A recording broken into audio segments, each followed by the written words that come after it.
હાલો બાળકો, ખૂબ સરસ રીતે તમે અભ્યાસ કરતા હશો.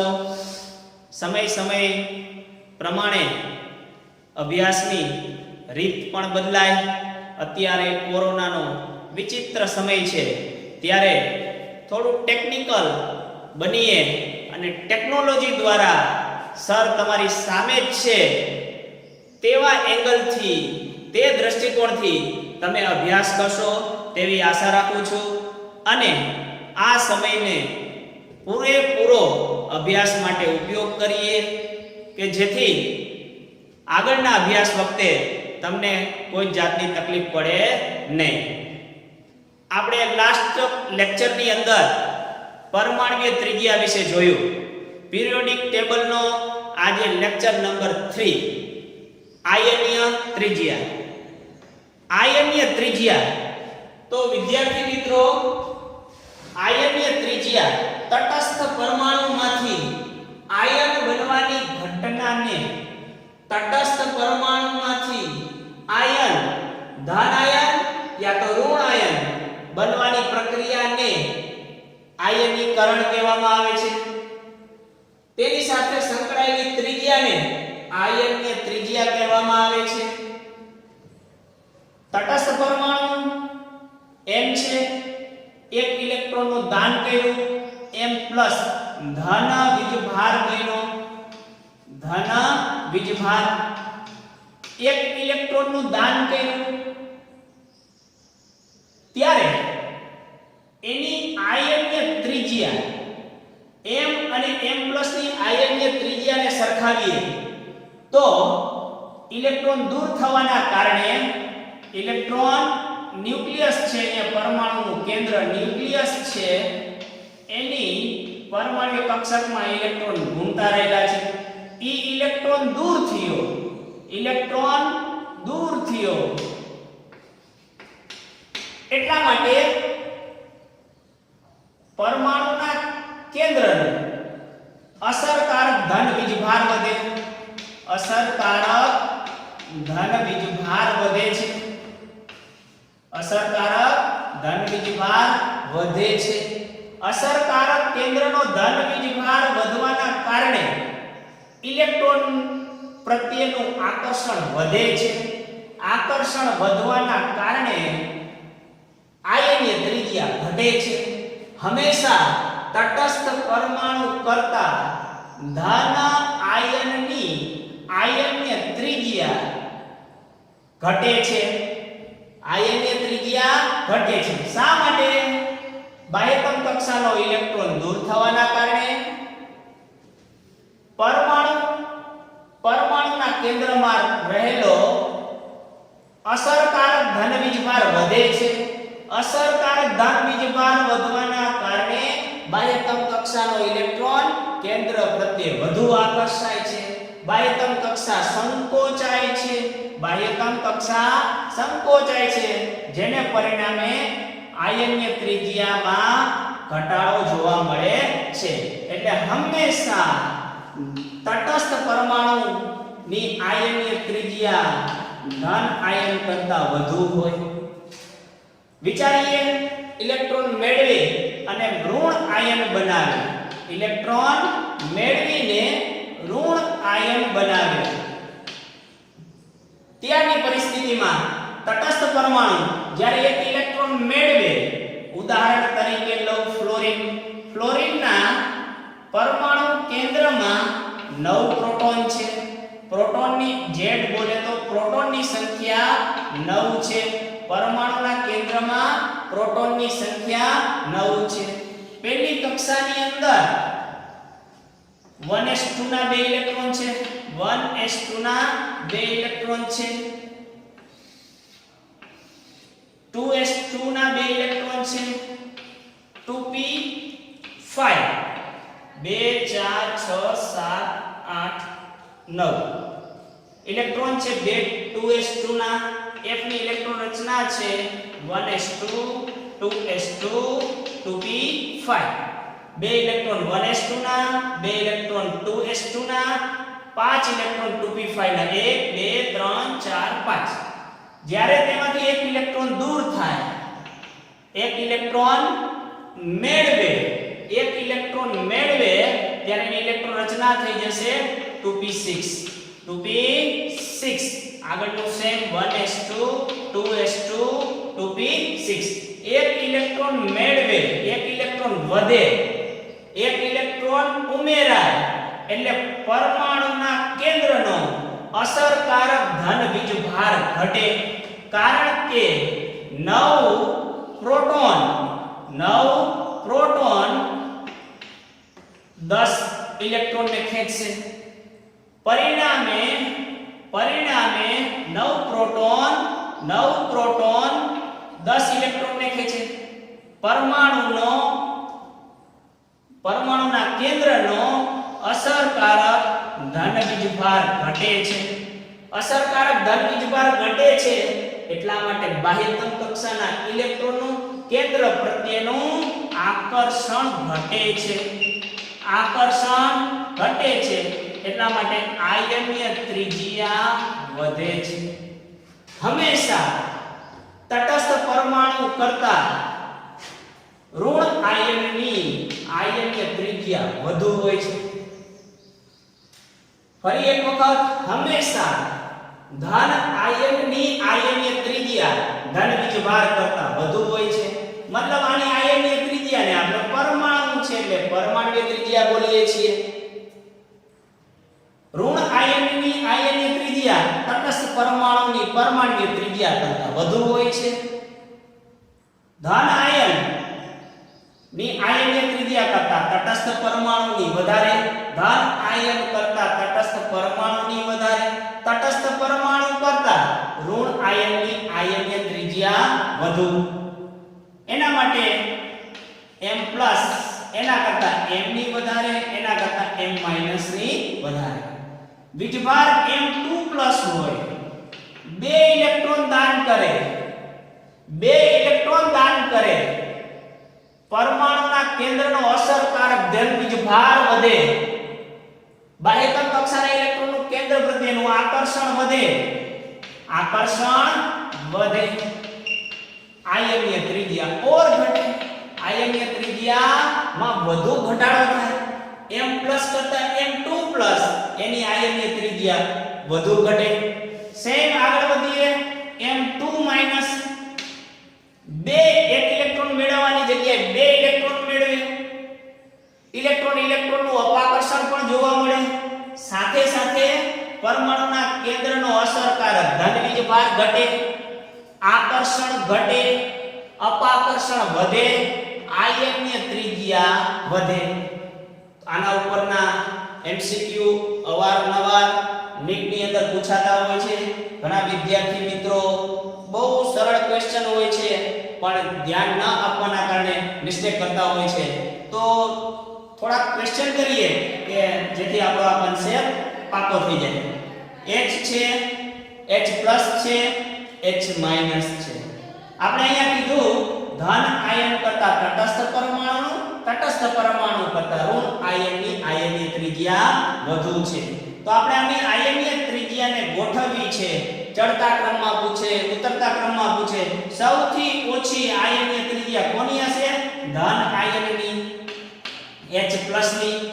એના કરતા વધારે તટસ્થ પરમાણુની, અહીંયા હાઇડ્રોજન છે તટસ્થ પરમાણુ, એના કરતા વધુ છે ઋણ આયનની, હાઇડ્રાઇડ આયનની. હાઇડ્રોજન મોટા ભાગે 99% કેસની અંદર ધન વીજભાર તરીકે હોય છે, પરંતુ પ્રથમ સમૂહ આલ્કલી અને દ્વિતીય સમૂહ આલ્કલાઇન અર્ધ ધાતુના હાઇડ્રોજન સાથેના સંયોજનો હાઇડ્રાઇડ તરીકે ઓળખાય છે, જેની અંદર હાઇડ્રોજન -1 ઓક્સિડેશન અંક ધરાવે છે. તો અહીંયા સૌથી ઓછી આયનીય ત્રિજ્યા H+ ની, તેના કરતા હાઇડ્રોજનની વધુ, તેના કરતા H- હાઇડ્રાઇડની આયનીય ત્રિજ્યા વધુ. અહીંયા સોડિયમ છે, સોડિયમ પ્લસ છે, તટસ્થ પરમાણુ છે અને ધન આયન છે. ધન આયનની આયનીય ત્રિજ્યા તટસ્થ પરમાણુ કરતા ઓછી હોય. તટસ્થ પરમાણુની આયનીય ત્રિજ્યા ધન આયન કરતા વધુ હોય. ગોખણ પટ્ટી કરવાની જરૂર નથી. બરાબર આ કન્સેપ્ટ મગજમાં બેઠેલો હશે, ત્યારે કોઈ જાતનો પ્રશ્ન થશે નહીં. સોડિયમ પ્લસ કોની આયનીય ત્રિજ્યા વધુ હશે? વિચારો. યસ, સોડિયમ પ્લસ કોની આયનીય ત્રિજ્યા વધારે હશે? તટસ્થ પરમાણુની. તો સોડિયમની આયનીય ત્રિજ્યા વધુ છે સોડિયમ પ્લસ કરતા. શા માટે? સોડિયમમાંથી જ્યારે સોડિયમ પ્લસ બને છે ત્યારે એક ઇલેક્ટ્રોન દાન કરે છે, એક ઇલેક્ટ્રોન બાહ્યતમ કક્ષામાંથી દૂર થાય છે, પરમાણુના કેન્દ્રનો અસરકારક ધન વીજભાર વધે છે. પરિણામે બાહ્યતમ કક્ષાના ઇલેક્ટ્રોનનું કેન્દ્ર પ્રત્યેનું આકર્ષણ વધે છે. આકર્ષણ વધવાના કારણે આયનીય ત્રિજ્યા ઘટે છે. અહીંયા m+ કરતા m2+ ની આયનીય ત્રિજ્યા ઘટી. જેટલો ધન વીજભાર વધુ, જેટલા ઇલેક્ટ્રોનનું વધારે દાન કર્યું એટલી આયનીય ત્રિજ્યા ઓછી. Mn માંથી બન્યું Mn2+, બે ઇલેક્ટ્રોન દાન કર્યું. Mn+7 7 ઇલેક્ટ્રોનનું દાન કર્યું ત્યારે +7 બન્યું. વધુ ઇલેક્ટ્રોનનું દાન કરે એટલો જ પરમાણુના કેન્દ્રનું બાહ્યતમ કક્ષાના ઇલેક્ટ્રોન પ્રત્યેનું આકર્ષણ વધારે. અહીંયા કીધું જેટલો ધન વીજભાર વધારે તેટલી આયનીય ત્રિજ્યા ઓછી. તો સૌથી વધુ આયનીય ત્રિજ્યા છે મેંગેનીઝની, એના કરતા ઓછી Mn2+ ની, એના કરતા ઓછી Mn+7 ની. Fe2+, Fe3+, જેનો ધન વીજભાર વધુ તેની આયનીય ત્રિજ્યા ઓછી. કોની આયનીય ત્રિજ્યા વધુ હશે? Fe2+ ની.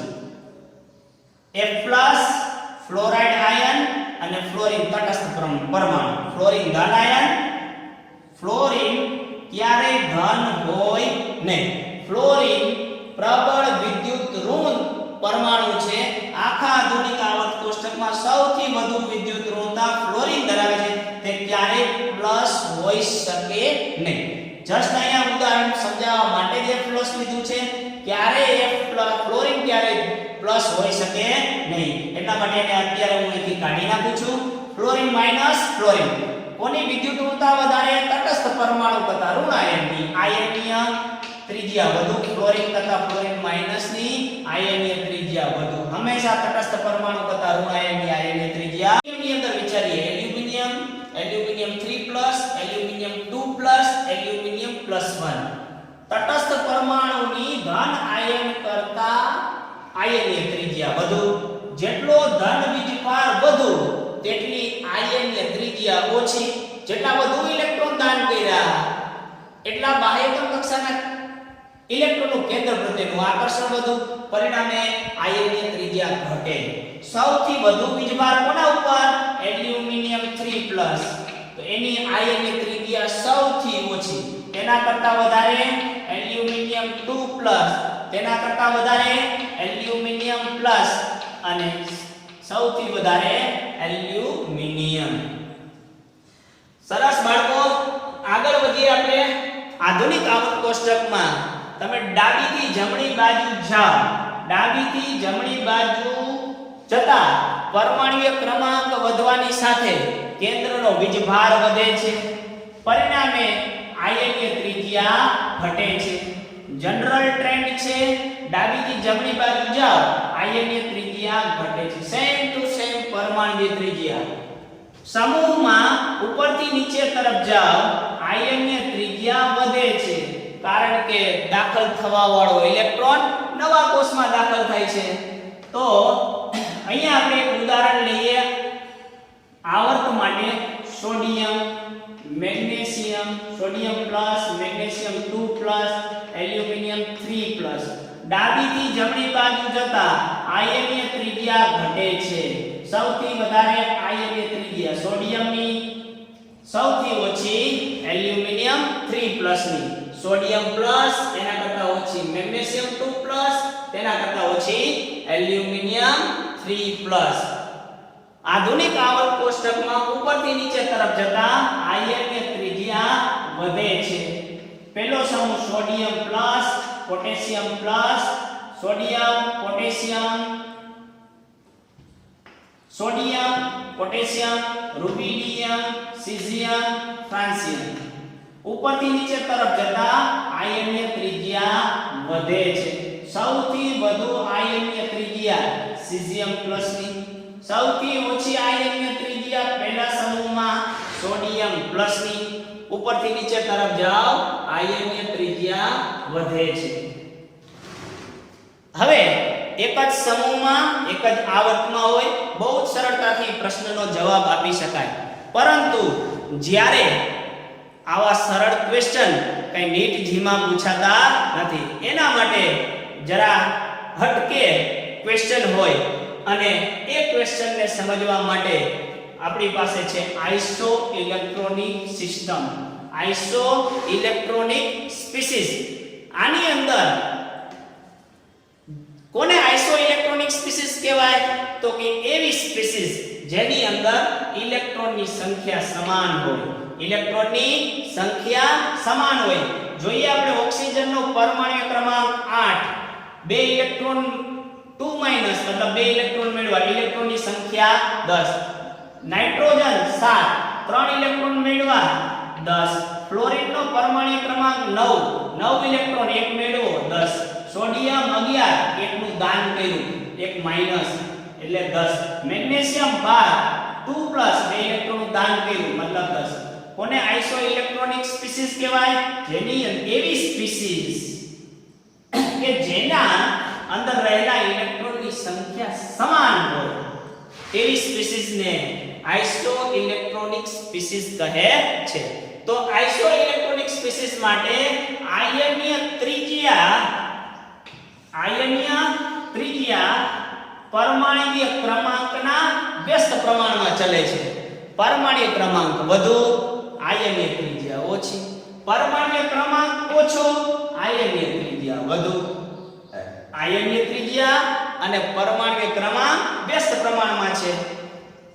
તો અહીંયા ક્વેશ્ચન છે oxygen 2 minus, nitrogen 3 minus, fluorine minus, sodium plus, magnesium 2 plus ના આયનીય ત્રિજ્યાનો ચડતો ક્રમ ગોઠવો. મતલબ સૌથી આયનીય ત્રિજ્યા કોની ઓછી હશે? મતલબ કોનો પરમાણ્વીય ક્રમાંક સૌથી વધુ છે? તો પરમાણ્વીય ક્રમાંક કોનો સૌથી વધારે છે? અહીંયા પરમાણ્વીય ક્રમાંક તમે જાણો છો. ઓક્સિજનનો 8, નાઇટ્રોજન 7, ફ્લોરિન 9, સોડિયમ 11, મેગ્નેશિયમ 12. આયનીય ત્રિજ્યા સૌથી ઓછી કોની? તો કે જેનો પરમાણ્વીય ક્રમાંક સૌથી વધુ હોય. પરમાણ્વીય આયનીય ત્રિજ્યા અને પરમાણ્વીય ક્રમાંક ને વ્યસ્ત સંબંધ છે. તેથી સૌથી આયનીય ત્રિજ્યા કોની ઓછી? તો કે પરમાણ્વીય ક્રમાંક સૌથી વધુ કોનો? મેગ્નેશિયમ 2+ નો. એથી ઓછો સોડિયમ પ્લસ ની આયનીય ત્રિજ્યા વધારે. તેના કરતા 9 નંબર ફ્લોરિન માઈનસ, તેના કરતા ઓક્સિજન 2 માઈનસ 8 નંબર પરમાણુ ક્રમાંક 8. ત્યાર પછી નાઇટ્રોજન 3 માઈનસ. વેરી ઇમ્પોર્ટન્ટ, ખૂબ જ મહત્વની ટ્રીક છે. આયનીય ત્રિજ્યા પરમાણ્વીય ક્રમાંકના વ્યસ્ત પ્રમાણ છે. ક્યારે? Iso electronic species. Iso electronic species એટલે જેની અંદર ઇલેક્ટ્રોનની સંખ્યા સમાન છે. તો આ રીતે આપણને ક્વેશ્ચન પૂછાઈ શકે. ત્રિજ્યાના કન્સેપ્ટને વધુ પાવરફુલ કરવા માટે, દ્રઢ કરવા માટે હજુ વધુ ઉદાહરણને જોઈએ. Lithium plus, beryllium 2+, boron 3+. ડાબીથી જમણી બાજુ જતા આયનીય ત્રિજ્યા ઘટે છે. સેમ ટુ સેમ ઉદાહરણ અહીંયા છે. સો લિથિયમ પ્લસ, બેરિલિયમ 2+, બોરોન 3+. ડાબી બાજુ જતા આયનીય ત્રિજ્યા ઘટે છે. સૌથી ઓછી આયનીય ત્રિજ્યા બોરોન 3+ ની, સૌથી આ ત્રણની અંદર વધુ આયનીય ત્રિજ્યા લિથિયમની. નેક્સ્ટ ઉદાહરણ છે sodium plus, magnesium plus, aluminium plus. આવર્તમાં સમાન વીજભાર હોય ત્યારે ઉપરની જેમ સેમ પરમાણ્વીય ક્રમાંક વધવાની સાથે આયનીય ત્રિજ્યા ઘટે છે.